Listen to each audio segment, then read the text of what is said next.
Welcome everyone here to our Thriving Marriage podcast. We are excited to be with you today. I'm Heather Cho. I'm with Mark Johnston. How are you doing, Mark? Doing well. Thank you. Good. Today, we're going to be sharing when to tell if your marriage is over or not. I know this has been a topic on a lot of people's hearts and minds. We've been doing this a long time here, right, Mark? We've helped thousands of couples now all around the world. And we often hear from you guys, is it too late to save my marriage? Is it possible to turn this around? Is there hope at this point? Should I just move on? And that is the question that we are going to help you answer today, because we know with almost exact certainty here whether a relationship is too far gone or not. And we want to help you guys get that clarity today as well. Before we get to that, though, I want to share a client win from Tim of how amazing this can be when you have the right method to turn things around quickly. So Tim shares, great news. My wife told me yesterday she wants to come home. I have been watching your YouTube videos for the last year and started applying what the coaching taught me and what you and I have talked about. It has caused something to click with her. She totally has taken divorce out of the picture, and she said she wants to come back and rebuild our relationship. 13 and a half years relationship back together after 13 and a half months of separation. So a little over a year of separation. He says, how weird is that? I believe changing my mindset and changing my story that y'all talk about was the key that unlocked her heart. Not even a week ago, she said she was done and wanted papers signed. I stayed persistent with the change and didn't give up. I have to admit, I was skeptical at first if this would work, but y'all proved me wrong. She even said she's willing to get in on our calls, meaning coaching calls with us. She said she's committed to make this work and said she never wants to leave again. Thanks. Wow. Yeah. So I talked to Tim personally when he first started reaching out to us. And I know how checked out his wife was and how she was so set on divorce. And he was like, we've been separated for over a year and she won't talk to me about anything except the kids. And so he stayed true to this process. And now she's saying that she wants things to work and that, she's committed to making this work and doesn't want to leave again. So here's a person that was like, feeling there's probably not a hope left, right? Feeling like things are pretty desperate. They're pretty dire. Everyone in his life telling him he should probably just move on from this relationship. He should probably just get over her and stop trying to do something that's impossible. But we assessed his marriage first and determined, is this a situation that can be saved or not? One of the things I love that we do, Mark, is we're really transparent with people. We do this analysis with you guys right off the bat to make sure that there is hope. If there's not, we let you guys know, because it would not be to anyone's benefit to bring you guys on as a client, to take your money, to do all this work and have it not work out if we already know it's not going to work out. That's really out of integrity to us, and it just wouldn't serve you and it wouldn't serve us. It wouldn't serve anyone. And so one of the things that I love that we do is we're very clear on assessing your relationship as much as we possibly can at the beginning to show you if there's hope or not. And so in Tim's case here, we found there's absolutely hope for him. So Mark, any insights on this? Yeah. I know Tim mentioned here in the comment that he had worked with one of the other coaches previously. But yeah, I've been working with Tim more recently. It was great. Like I had a week where like it was a whole bunch of my clients came to me with news like this. And, this was just another, some icing on the cake. It was in my discussion with Tim where we were talking about what really played into this. And he was saying a lot of it was like staying consistent and keeping to a lot of the principles that we were teaching.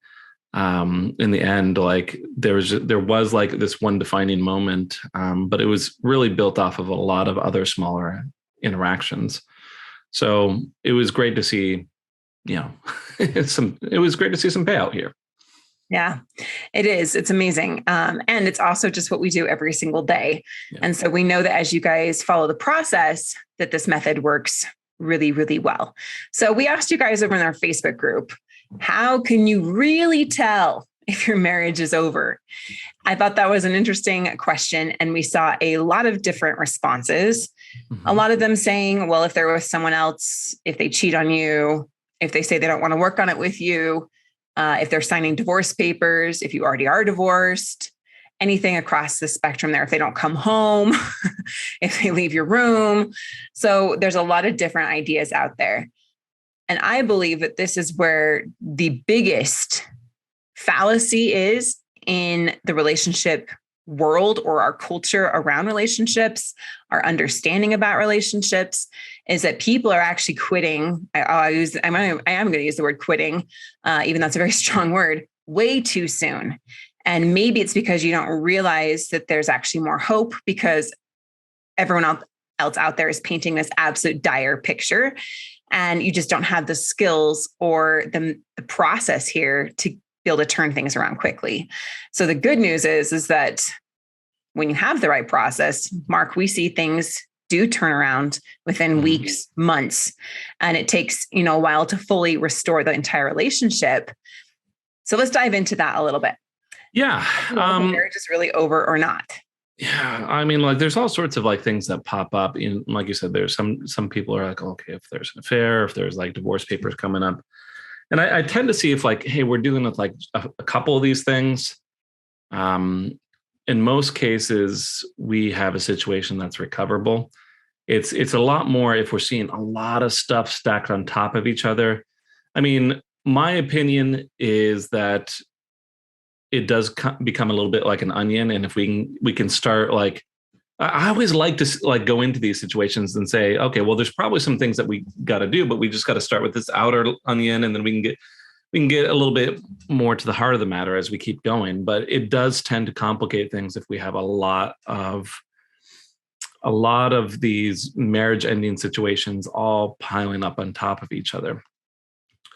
One of the things that I found is that almost all these situations that do lead towards separation or divorce, it's usually an issue with one of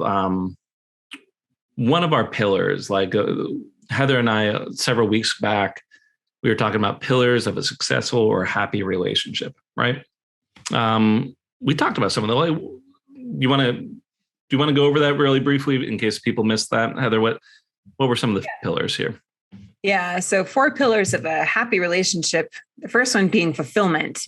So does your relationship go beyond simply just meeting needs, or do you feel a sense of deep fulfillment? That's really what we are looking for in a romantic relationship and a committed partnership.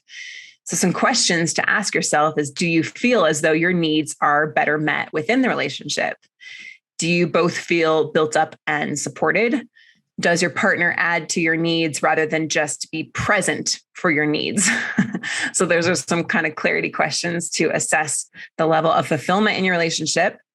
The second one is feedback, which is so important. We talk about the ability to give and receive feedback, meaning can you discuss issues in productive ways? So it's not just simply, can you discuss problems, but can you give even positive feedback?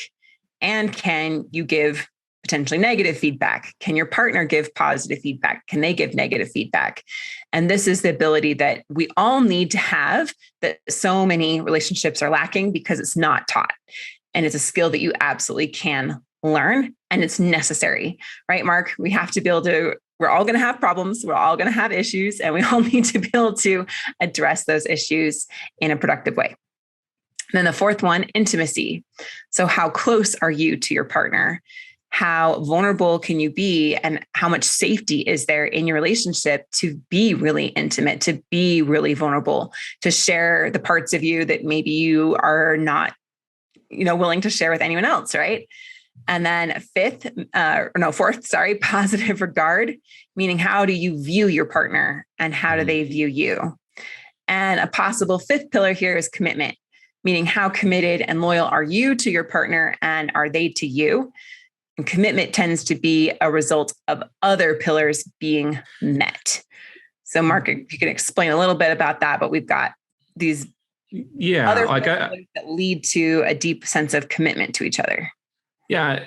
When we were discussing this several weeks ago, we had discussed 4, and I was debating whether to discuss a 5th pillar. And sometimes when I'm talking with clients, I talk about this 5th pillar. and I check like, okay, are these things present in a relationship, to kind of check in with the health of it. Something like when I'm talking about that fifth pillar, the reason why I debated is exactly like you said, Heather, is because it tends to be more of a result than something independent of itself. If we have a lot of positive regard and intimacy and feedback, like good positive feedback, and the relationship's very fulfilling, it tends to be a very committed relationship. I mean, but there, to a certain extent, there is, I could go into all sorts of commitment theories. We could talk about like structural commitment versus more internal commitment and values and stuff and all that. But suffice to say, like these things, it tends to be that if there are problems with these pillars, we are going to see more marriage ending problems. So whether that, like we could go into like specific situations potentially here, as in like, okay, let's pretend that there's an affair or some infidelity. Well, it tends to be because there's issues with some of these pillars. Perhaps there is, like a lack of commitment. Perhaps the relationship itself is not feeling very fulfilling. Perhaps there's a lot of resentment built up because you haven't been able to discuss problems and you can't communicate what's wrong. Or we might have a situation where the two of you have drifted apart and it's become more of a surface level relationship where you get that description of like, we're just roommates, or I love you, but I'm not in love with you. And I tend to see, hey, the relationship's not fulfilling and you, you haven't really focused on being close to your partner and sharing things. But there is all these specific situations that we see tend to be a result of a lack in one or more of these pillars, whether this is, like I said, affairs or a roommate sort of relationship, or defensiveness and stonewalling, or maybe you've become apathetic, or maybe there's even, I would say even a lack of sex drive or sexual incompatibility, maybe its own thing, but it can certainly be a result of these issues. And yeah. I do think it's important to kind of assess what's going on here if we're trying to discover whether the marriage is viable still. Right. So as you guys are listening to what Mark is sharing here about these different pillars and how they're maybe contributing to what you're facing in your marriage right now, leave a comment. Let us know which one you think it is. Is it a lack of fulfillment, inability to give feedback? Is it the intimacy has been lost? Is there no positive regard, commitment? And let us know what you think it is, and we will coach you through that. We read every single comment in our Facebook group, every single comment on YouTube, and we will coach you through that in your comments right there. I also want to offer you guys our assessment to know if your marriage can be saved at this point or not. And so if you want that assessment, say me, put it in the comments and I will get that assessment to you totally free, no cost, and it helps give you clarity. It's truly like a scientific assessment here that we've developed over working with tens of thousands of couples now to determine, is there hope for this marriage or not? So if you want that free assessment, go ahead and leave a comment saying me, and we'll get that to you right away. So Mark, what are these situations really about? We've got, maybe some lack of emotional or physical intimacy, maybe some defensiveness, stonewalling. We've definitely got affairs, infidelity, apathy, drifting apart, roommate mode, lack of sex drive or sexual incompatibility. When we're looking at the lack of these pillars being in place, what is that really about? I really think that a lot of these things are more symptomatic of other issues. Whether, if we have, and we've said this over and over again on this channel, right, Heather, like if you have an affair, you might say, okay, well, this is this marriage ending event, but it's not really about necessarily 100% about the affair. And if you're not having sex, it's not necessarily about sex. And if you get the two of you are not communicating and there's a lot of defensiveness and stonewalling, it's not just about this lack of communication. More I see like the major underlying issues that tend to cause all these other things. What causes these marriage ending events tends to be some other things. And I want to kind of go over those. And then, I want you all to stick around because afterward, we have some questions that we want to have you ask yourself to kind of help you decide whether your marriage is over or not. It's super helpful. Before you jump into that, I just want to point out, like, most of you guys are probably only really hearing about these more symptomatic things like the affair, or, like your inability to talk about problems, or the fact that your roommate mode, things like that. And that's where most people fail to really save their marriage, because they're not looking at the deeper root issues that are causing that to happen in the first place. And when we focus only on the symptoms, you might be able to change the symptom, but if you don't change the root cause, then more symptoms are just going to crop up. And this is why, my friends, you'll tend to see marriage problems, relationship problems repeat themselves, whether in the same relationship or even into the next relationship. So if you don't actually learn some of these skills and learn how to look at some of these underlying issues, the same things are going to tend to repeat themselves. And so that's why it's so important that we learn what these skills are and learn how to meet needs in the right way so that we can really have thriving, successful relationships. So some of these major issues that likely lead to divorce are going to be underneath the surface. Mm-hmm. And so this is where we, as the experts, can help you uncover what they are, because underneath the surface of an affair looks a lot different than all the pain of betrayal of the affair itself. Right, Mark? Absolutely. And that's just an example. So what are some of the things that we see, some of these issues that are really at the root of these symptoms? Well, let's start with one that I see almost every single time. And this is an unwillingness to change, to look at problems, or to take responsibility. I'm struggling, Heather, to think of even one client where this is not an issue, because, if there's some willingness to look at things, they wouldn't be here. They wouldn't be coming to us for some help. So the bad news with this kind of problem is it's this sort of attitude that can place some huge roadblocks on the way to fixing things. It can be very difficult to move past. So if it's all blame and very, very little thought given to understanding or accountability, it's very difficult to move forward. The good news here, though, is that blame and lack of responsibility usually have some underlying causes. There's some reasons why there might be some unwillingness to change. I'm typically looking at, in these situations, issues around poor boundaries. Maybe someone has taken some undue responsibility for their partner's feelings or actions.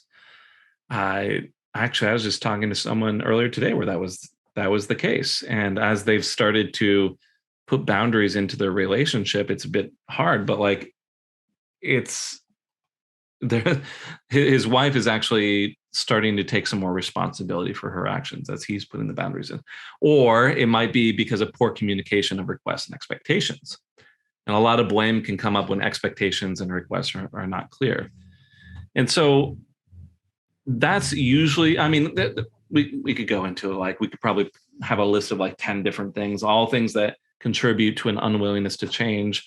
But what we're getting at here is there are things to look at with this problem, things to assess, and there's a lot of solutions to these things. And it can usually be solved with a lot of patience and empathy and boundaries and clear communication.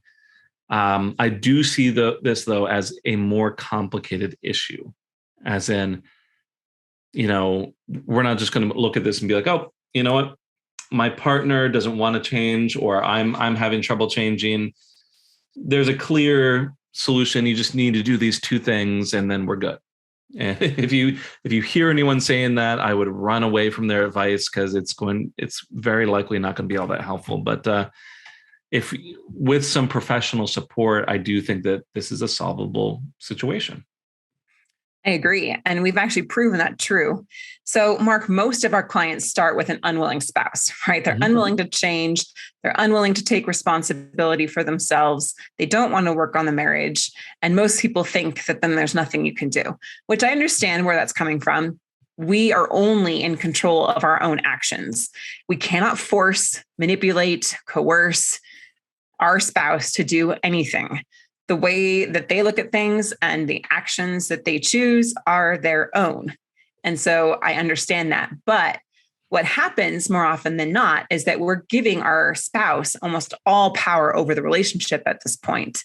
And we don't realize we're 50% of the equation. And when you change half of a system, I mean, my husband's teaching our sons right now how to pull a transmission, right? So if they only changed, just a 10% of the transmission, that wouldn't maybe have a big effect. But when you change half the system in the car, the whole system changes, right? It's a totally different system now. And so the same thing is true for you. Sometimes we feel like our spouse is calling all the shots, is holding all the cards because they're the one that's making a statement of, I'm not willing to work on this. I want a divorce. I want out. And so we feel like they have all the power, but it's actually not true. You have an immense amount of ability to influence this situation and influence your partner's unwillingness to change or look at their own behaviors when you start to do it in the right way. And that's exactly what we need to kind of go in and assess what is causing that to happen, because it could be a couple of different things like Mark talked about. It could be poor boundaries. It could be poor communication, anything like that. And so we need to help you understand how to address those specific situations. And when you do, you're going to pattern interrupt. When you pattern interrupt and you're no longer going about the same poor boundaries and not able to take responsibility for your part, or they're not able to take responsibility for their part, or you change your communication, you're making really clear requests. You're bringing in a lot of patience, a lot of empathy. You have clear communication now. That's going to interrupt the pattern that you guys are in right now, which is going to do what? It's going to get their attention.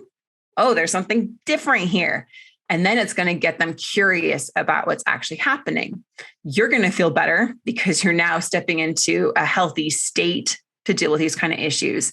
And you're going to be in a place that your spouse will want to open up more, want to spend more time with you. So Mark, do you have an example of what this looks like? An affair, maybe anything going on there, understanding the root cause behind a situation? Sure. I can think back of, and this isn't not a unique story. This is something that we've seen many times. I can remember one of our clients, her husband was having an affair, and, he was saying that he was done. He was going to be leaving, and really, there's a lot of blame and an unwillingness to look at his own part in the situation. We started talking to her and we kind of identified, here are these tension points within the relationship. It would have been really easy for us to say, okay, well, he's having an affair. He wants to leave. Just let him go. He's no good for you. But when our client started taking some responsibility for her actions and started clearing some of the tension, okay, that was all well and good. That's fine. He still wasn't coming back. And so then we started, putting in some boundaries, offering some healthy solutions here. And she was giving lots of ability for him to meet his needs within the marriage while holding these boundaries and increasing some communication about expectations and requests. And, eventually he's like, okay, hey, this is looking a lot better. And he ended up dropping the affair and coming back, and they're perfectly happy now. And we see this over and over again. There's reasons why people have these affairs, and there's things to do to resolve them. Yeah. Thank you. All right. So that's going to go a little bit into our next one here, which is when your spouse has a lot of negative regard towards you or the marriage. I'm going to say this is AKA what we often refer to as the narrative or the story. And this is what really differentiates us from what a lot of other coaches or therapists out there are talking about. They might talk about, hey, we need some boundaries. Hey, we need to do better communication. Hey, there's not really anything you can do if your partner's not willing to change. So, you might be hearing things like that. But what we've found is that these stories that our spouse has about us are so powerful that unless we help them let that story or narrative go about us and change that negative regard to a positive regard, then they're not going to come back. And most people go about this all the wrong way, right? They go into it with begging, pleading, manipulating, desperate attempts to try to get them to change their story. Or we often see you guys working yourself to the bone. Like I talk to so many of you guys and you are so exhausted and overwhelmed and stressed out because you're like trying to do all the right things. You're trying to prove to them that you're no longer drinking or no longer having an affair or no longer whatever the complaint was, right? You're trying to show them that you've changed. But what happens? A, they don't notice.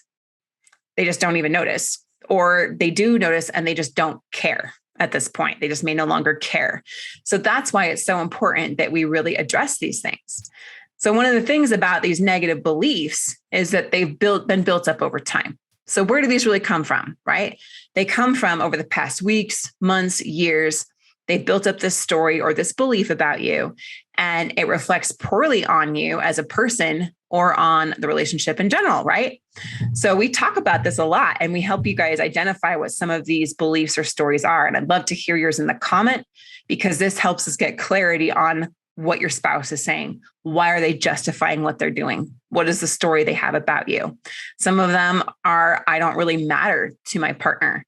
They only care about themselves. I can't be happy here. And so leave a comment, let us know what your spouse's belief or story about you is. Maybe it's, I can see that you're changing, but if I come back to you, then you'll just go back to the way that it was, right? And so I don't believe your changes. I don't believe you when you say this. So because those beliefs have been built up over years, it takes a good amount to really overcome those. And so what I love is what Mark has created here called home messages.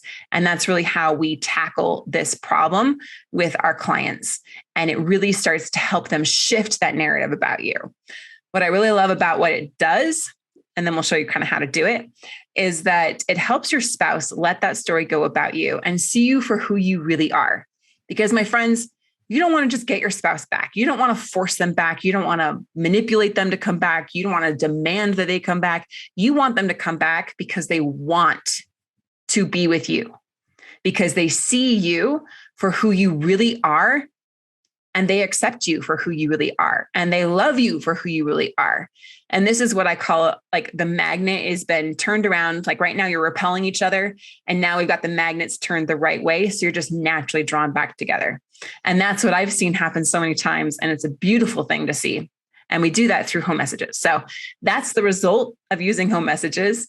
And so Mark, take it away. I want you to share a little bit about what a home message is and how it works so well with our clients. So essentially, if I had to explain it in 5 seconds, I tell people, okay, our thought on home messages, they're essentially like affirmations. And we've all heard about affirmations. These are these messages that we repeat to ourselves. We're trying to adopt new beliefs, but they're affirmations for other people that are consistent, clearly communicated, and backed by action. So as an example, if the main the main point of around these negative beliefs, let's say it's this idea that I don't really matter to my partner. Let's say that your wife says, well, I don't actually matter to you. You always prioritize other things. Okay, well then you'd have to really develop some language, some messaging, some discussions around how much your partner matters, and you have to be consistent with that message. I almost always suggest that we directly communicate these things, and that you actually demonstrate it. So, oftentimes I'm like, okay, what is this value that you're trying to build up within your marriage? And they say, well, I want the value to be that, we both matter, that we're important to each other. And so I say, okay, let's try to find ways to communicate this clearly. And I'll ask my client, how do you actually show your partner that they matter to you? And we talk about all these strategies to demonstrate this and back up the message. But it is very, I'm chuckling here because Heather and I are typing messages in our notes to each other, and Heather is putting in here these different pieces here. It's very important that we identify a value, that we're trying to build up. That's, something that they're asking for, that we show that value with action and we communicate it clearly. So yeah, that's kind of the formula there. It's really understand what your partner is wanting or asking for. So when they say, like, if their story is, I just don't trust you, then what they're wanting is trust. So often you're going to hear it in a negative way, right? This is a negative regard. So their story is going to be a negative thing. So you need to be a little creative and curious about what they're actually wanting there. Oh, I'll just be really transparent here. One of my husband's negative narratives or regards about me in the past was, you're not really going to listen to me. You're just going to do whatever you want. So why would I even share it with you? Right. And so I had to look at that. What's the value that he's wanting? He's wanting to feel significant, which goes to one of the 6, core human needs. He wants a feeling of significance here. And so he got to the point where he would say this enough in our communication that I was like, okay, he's got this really negative narrative about me. He's wanting to feel heard. He's wanting to feel significant. So what can I do? Action to show that value to him, that I do listen to him and that he is significant to me, and that I do want to take in, and talk about what we can do, not just bulldoze him. And so when he would start to share something, I would make sure that I listen and that I would say it back to him, and that we would then work on it like that. So I would say, Ben, what you just said is really important to me. So here I am communicating that value. What you said is really important to me. Thank you for sharing that. I'd like to see how we can work together on that, because I want us to work together.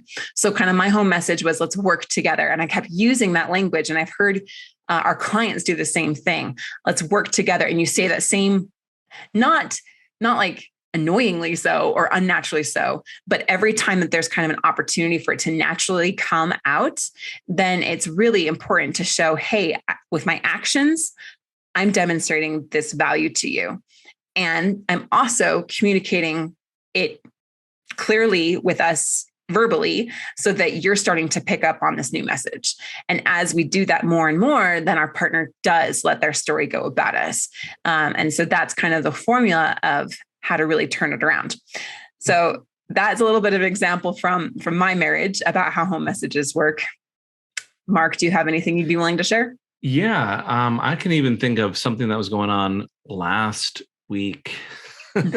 So to give kind of a quick backdrop, so my wife, Jennifer, has mostly been focusing on like more of a homemaker role. She's had some side hustles here and there, but more recently, she's been wanting to step more into like some professional realms. And, it's been great. Like Heather's been kind of involved in this process, like as in like we're expanding some business opportunities.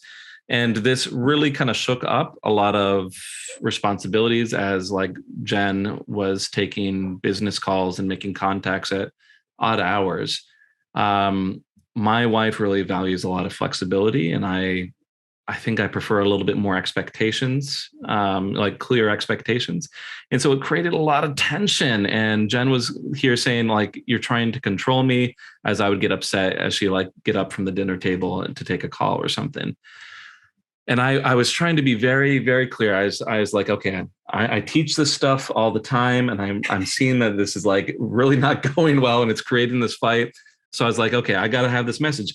And I would say, Jen, I really want to support you in developing professionally. I was like, I really want to do that. And we kept having this conflict until we kind of started figuring out, how do we demonstrate this? Because her message back was like, it doesn't feel like you're supporting me. And she would then say, hey, I want this to feel okay to you as well. So like we were saying the right words, and still there was a lot of fights and tension. And until we kind of had to discuss how are we going to demonstrate this message. It wasn't until we had that discussion that all the tension dropped and everything got all nice and happy again. And we figured out like, okay, how can we have this mix where it's okay for Jen to step away, and it's okay for, on both sides, essentially. So Mark, I want to ask you, is a story like that that was just the seed of story that you experienced last week. Mark is controlling me. Mm-hmm. Mark isn't supporting me. Mark doesn't want me to do this. Could that be the seed that could lead to divorce if not handled properly?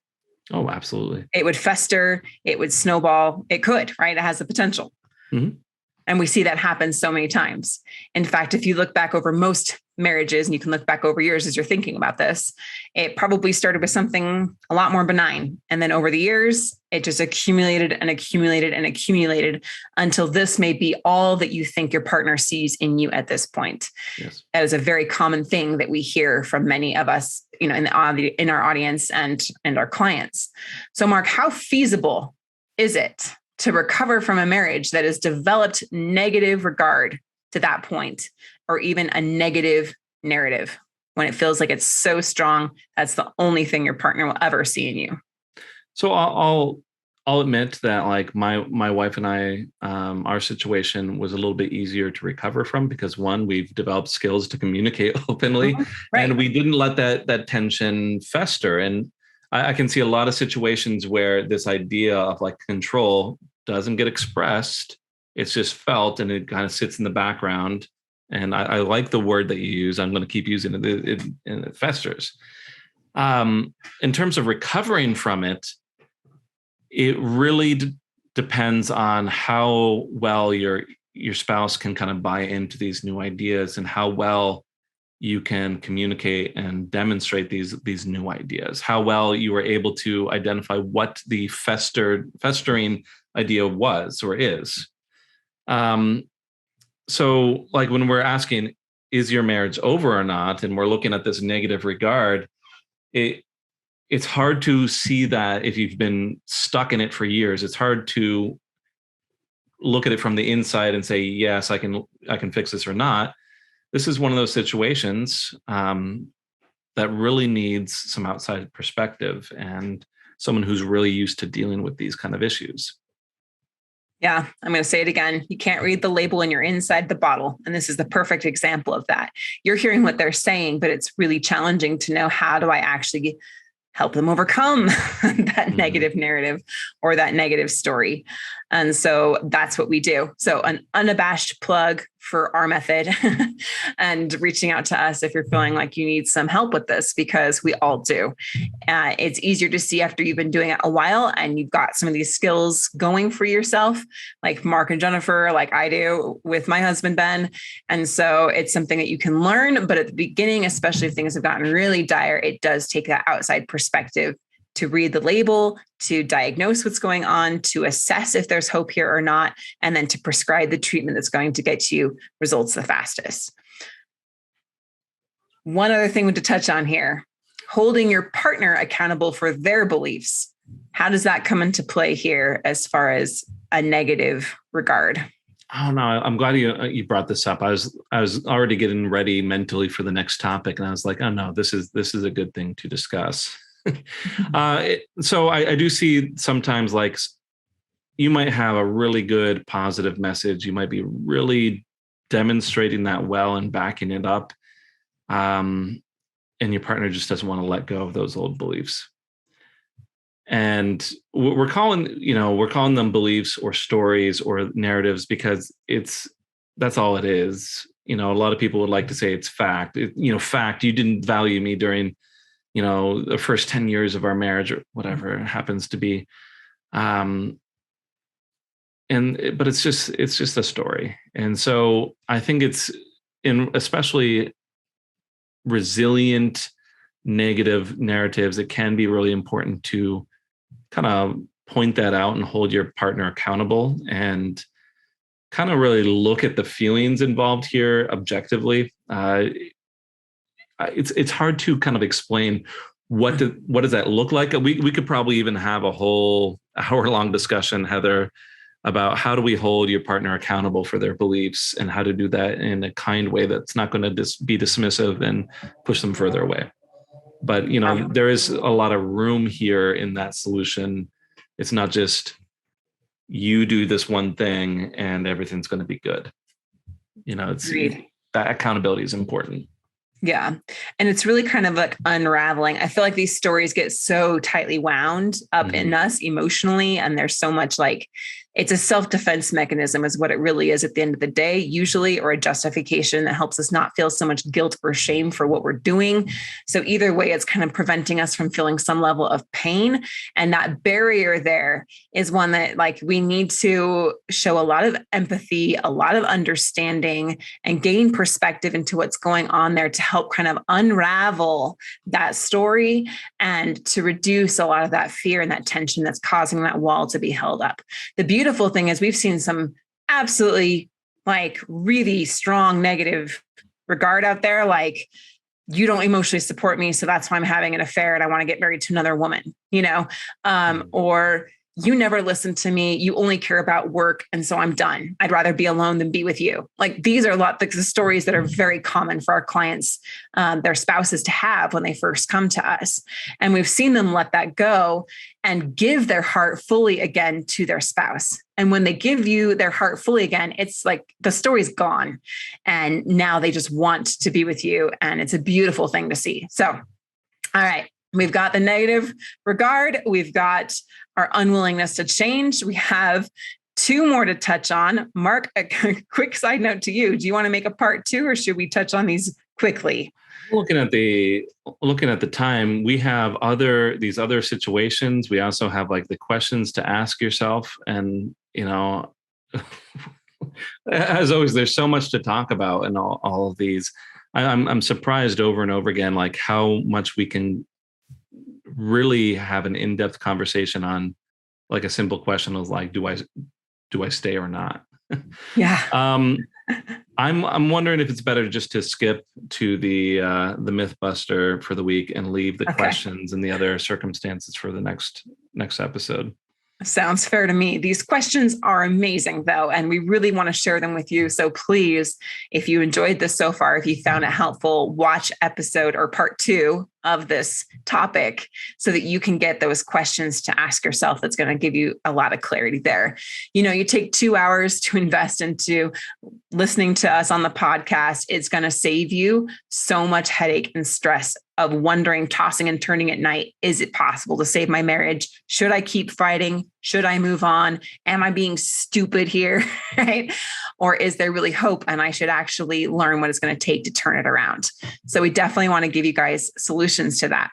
All right. So a quick call to action here is to take our quiz. It's going to be our Hope for My Marriage quiz.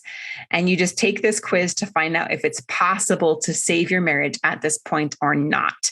So a little bit of a preview, okay, a little bit of a teaser of some of the questions we're going to ask you next episode. If you don't want to wait, you want to know now, I still encourage you to listen to the next episode, but you can go ahead and just put the word quiz in the comments below the podcast, and we will get you the quiz to know if there's hope for your marriage or not.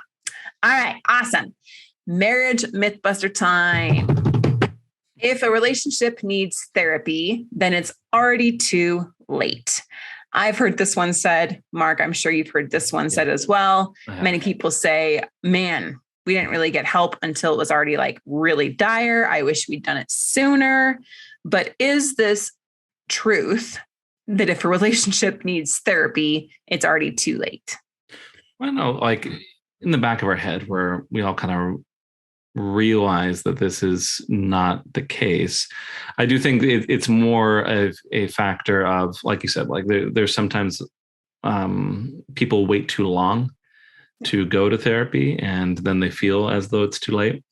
I think the big factor that determines this, whether it is too late once you get into therapy or not, it's how you view couples counseling or therapy interventions in general. Like in my view, if a lot of times couples counseling, it's about teaching relationship skills that were never taught within society. We don't learn these things. Maybe I had this deprived childhood. I don't think I did. But, no one really sat down with me and said, okay, this is how you go through a relationship successfully. This is how you talk to your wife. Here's all the ins and outs of it. No, I had to go out and I had to read books and I had to, I think, my education was a big factor as I was, going, learning all these therapy skills, learning how to talk to people. I had to live through rough fights with my wife and learn from those experiences. And, not everyone takes the time to learn these sort of skills, or it's just not natural. But anyways, one could certainly see couples counseling as the last stop before divorce if you're unwilling to go in and try to understand your partner. If this is about like, you want to tell your partner, a piece of your mind, you want to like dump all these things, all these wrongs that you've experienced in the relationship. Now that's going to be something that's going to create the situation where it's the last stop before divorce. If you're unwilling to make changes yourself, same sort of thing. If you're unwilling to support your spouse in the difficult changes that they need to make, not something that we always consider. We might say, okay, well, that's their responsibility. They need to make those changes. And I do think that there needs to be a lot of consideration of like, okay, well, this is a difficult thing to change. They've been maybe this way for many years. What kind of support is needed to help make those changes that are wanted? Or lastly, if you're unwilling to let go of some of the pains that you've experienced, these are all like factors. If you're going into with this kind of mindset, like, I can't let go of this, and my spouse's problems are their own, they need to take care of it, and I don't need to make any change, and they're just wrong and I'm right. Well, then yes, your therapy experience is going to be terrible, and I'm guessing that's just going to contribute to this narrative that your marriage is over. Alternatively, you could look at couples counseling as a tool to overcome problems, a way to support you in the road to recovery and reconciliation. You could, go the opposite of all of these ideas and be willing to look at some changes and to understand your partner and to support your spouse and the changes and so on and so forth. It's up to you and your husband or wife what you want to get out of the therapy and whether it's too late. And that's my piece on that. Thank you. Yes. Awesome. And so with that being said, I hope you guys have enjoyed this video. Leave a comment. Let us know what stood out to you the most. Leave the word quiz if you want our quiz to know if there's hope for your marriage or not. And if you want more videos just like this, then please subscribe to our channel here on YouTube. And so next week, we're going to share with you part 2. We weren't planning on this, but it's worth it, of when to tell if your marriage is over or not. So thank you guys so much for joining us today, and we hope you have a thriving marriage. Thanks for listening to The Thriving Marriage, your A to Z blueprint for not just surviving marriage, but thriving. Until next time, my friends, thrive on.